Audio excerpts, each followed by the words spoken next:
क्या आपने कभी सोचा है गणेश जी का जन्म कैसे हुआ? क्यों उनके सिर पर हाथी का मस्तक है? जया और विजया कौन थीं, जिन्होंने माता पार्वती को अपना स्वतंत्र गण बनाने के लिए प्रेरित किया? शिवजी ने आखिरकार हाथी का ही सिर क्यों लगाया? और इस पूरी कथा में दुर्वासा, शेर, इंद्र और उसके ऐरावत हाथी का क्या गहरा संबंध है? यह कोई साधारण कहानी नहीं, यह उस रहस्य की गाथा है जिसने एक बालक को प्रथम पूज्य देवता बना दिया। वह बालक जिसने माता की आज्ञा को सर्वोपरि माना, वह बालक जो संघर्ष में शिव के त्रिशूल से सिरहीन हो गया पर पुनः जीवित होकर विनायक और विघ्नहर्ता कहलाया। गणेश जन्म कथा केवल एक पौराणिक प्रसंग नहीं, बल्कि गहन संदेश है कि जो भी निष्ठा से कर्तव्य निभाता है वही संसार का सर्वपूज्य बनता है। एक समय की बात है, माता पार्वती की सखियां जया और विजया उनसे कहने लगीं, माँ, हमारा भी अपना स्वतंत्र गण होना चाहिए। अभी तक जितने भी गण हैं सब शिव जी के हैं।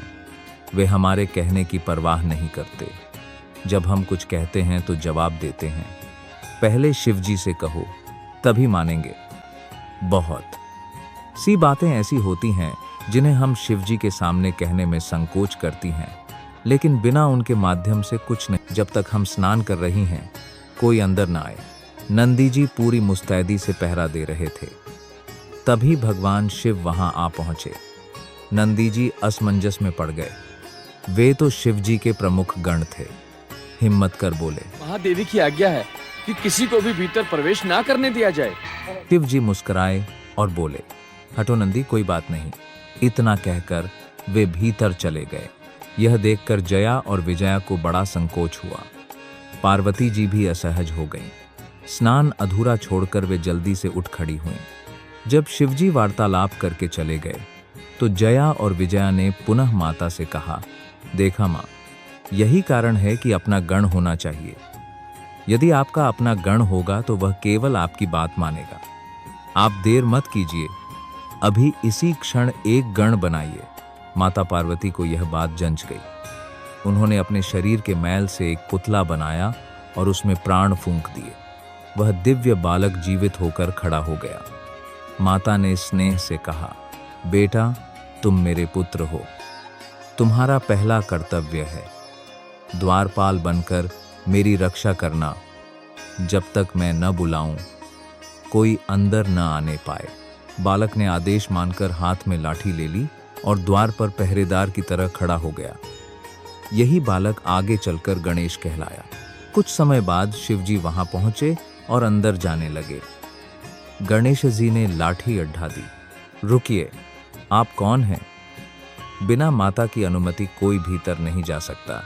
शिवजी ने आश्चर्य से पूछा, तुम कौन हो? मैंने तुम्हें पहले कभी नहीं देखा।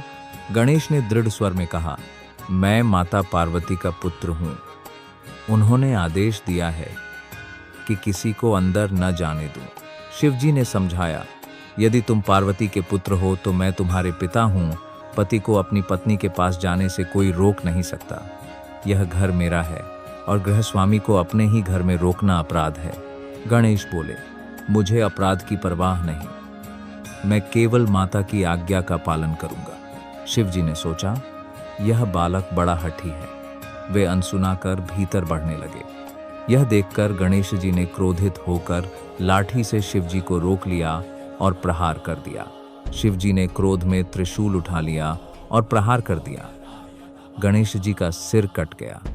सिर ब्रह्मलोक चला गया और धड़ भूमि पर गिर पड़ा। जया और विजया यह देख घबराकर पार्वती जी के पास पहुंची और सब बता दिया। माता अत्यंत दुखी हुई। बोली, महाराज, यह आपने क्या कर डाला? यह तो मेरा पुत्र था, आपको पूछना चाहिए था। अभी इसी क्षण इसे जीवित कीजिए। शिवजी ने कहा, संजीवनी मंत्र से मैं इसे जीवित कर सकता हूं, पर इसका सिर तो ब्रह्मलोक चला गया है। कोई अन्य सिर लाना होगा। गणों को आदेश हुआ कि जंगल में जाओ और जो हाथी अपनी पीठ घुमाकर सो रहा हो उसका सिर ले आओ। वे गए और एक हाथी का सिर लेकर लौटे। शिवजी ने वह सिर गणेश जी के धड़ पर स्थापित किया और संजीवनी मंत्र पढ़ा। गणेश जी पुनः जीवित हो उठे। अब प्रश्न उठा कि आखिर हाथी का ही सिर क्यों? ब्रह्मवैवर्त पुराण में इसका उत्तर मिलता है। कथा है कि एक बार दुर्वासा शिव भगवान विष्णु के पास गए।